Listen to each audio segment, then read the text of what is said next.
Bismillahirrahmanirrahim. Assalamualaikum warahmatullahi wabarakatuh.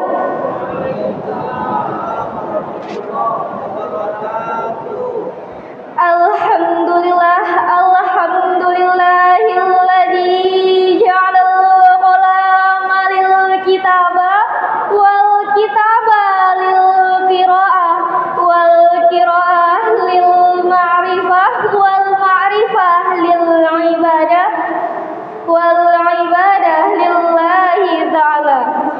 Asyhadu an la ilaha illallah wa asyhadu anna Muhammadar Rasulullah la nabiyya ba'da. Yang pertama, yang paling utama, marilah kita ucapkan puji dan syukur kita kehadirat Allah Subhanahu wa Ta'ala, yang mana Allah telah memberikan kita rahmat dan karunia-Nya sehingga kita dapat berkumpul di masjid yang kita cintai ini.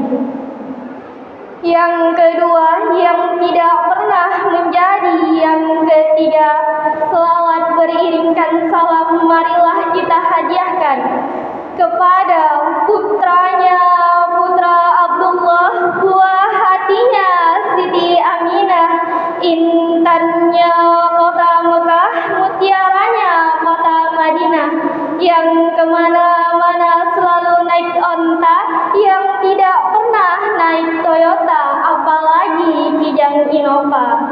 Berbolak-balik dari Mekah ke Madinah, yang tidak pernah membolak-balikkan layar WA, yakni Nabi Muhammad SAW dengan melafazkan Allahumma sholli ala Sayyidina Muhammad wa ala ali Sayyidina Muhammad. Baiklah, saya tidak akan memperpanjangkan mukaddimah, langsung saja saya masuki ceramah saya yang berjudul Salat Fardu dan keutamaannya.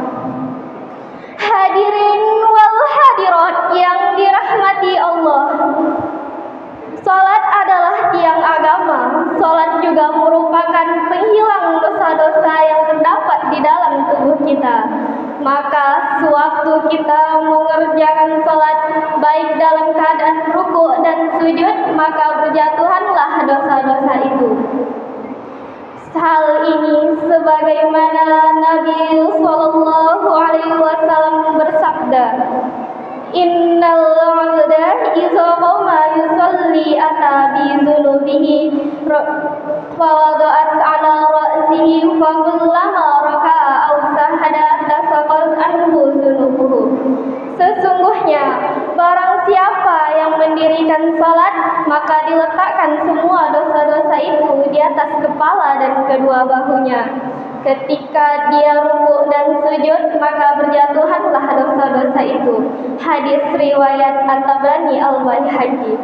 Hadirin yang dimuliakan Allah, dalam hadis lain juga dijelaskan bahwa barang siapa yang memelihara salat yang 5 waktu, maka Allah akan memuliakan dengan 5 kemuliaan, yaitu yang pertama dihindarkan dari kesempitan hidup, yang kedua dihindarkan dari azab kubur, yang ketiga diberi kitab amal dengan tangan kanan, yang keempat memasuki surga tanpa dihisab, yang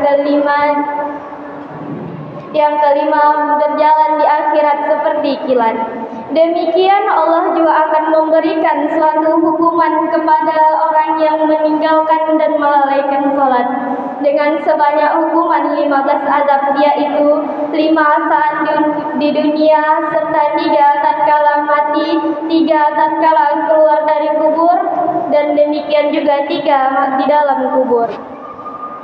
Azab Allah yang ditimpakan di dunia yaitu yang pertama, umumnya keberkatan akan dicabut, dihapus tanda kesolehan dari raut wajahnya. Yang ketiga, amalan apa saja yang dia kerjakan tidak diberi pahala, yang doa-doanya tidak dinaikkan ke langit dan tidak meraih doa-doa dari orang yang soleh.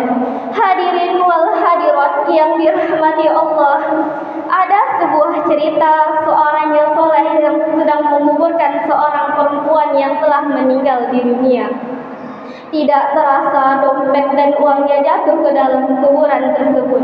Ketika sampai di rumah, dia baru terasa dompetnya jatuh ke dalam kuburan. Maka dia kembali ke kuburan itu untuk menggalinya. Ketika selesai digali, tiba-tiba kuburan itu menyala api dan cepat-cepat dia menutup kuburan itu dan bergegas pulang sambil menangis. Lalu dia bertanya kepada ibunya, "Wahai ibu, beritahu ke aku, apakah aku telah beramal soleh seperti saudaraku itu?" Ibunya bertanya, "Mengapa hal itu kau tanyakan?" Lalu dia pun menjawab, "Wahai ibu, aku telah melihat kuburan saudaraku itu menyala api." Lalu ibunya menangis sambil berkata, "Saudaramu itu telah meninggalkan dan mengerjakan sholat di akhir waktu." Itulah keadaan bagi orang yang mengakhiri waktu sholat. Bagaimana keadaan bagi orang yang tidak mengerjakan sama sekali? Na'udzubillah. Hadirin wal hadirat yang dirahmati Allah, maka marilah kita mengerjakan sholat yang 5 waktu dengan tepat waktu dan jangan pernah sesekali kita meninggalkannya, karena sholat adalah wasiat dari Rasulullah SAW sebelum beliau menghembuskan nafas yang terakhir. Beliau juga bersabda, "Jagalah sholat sebagaimana menjadi tanggung jawabmu." Dalam Al-Quran juga Allah kadang-kadang menyebut kata sholat dibarengi kata zikir, dan kadang-kadang dibarengi kata zakat, dan kadang-kadang dibarengi kata sabar. Mungkin yang ini dapat saya sampaikan. Apabila ada kata-kata saya yang salah, mohon dimaafkan. Wassalamualaikum warahmatullahi wabarakatuh.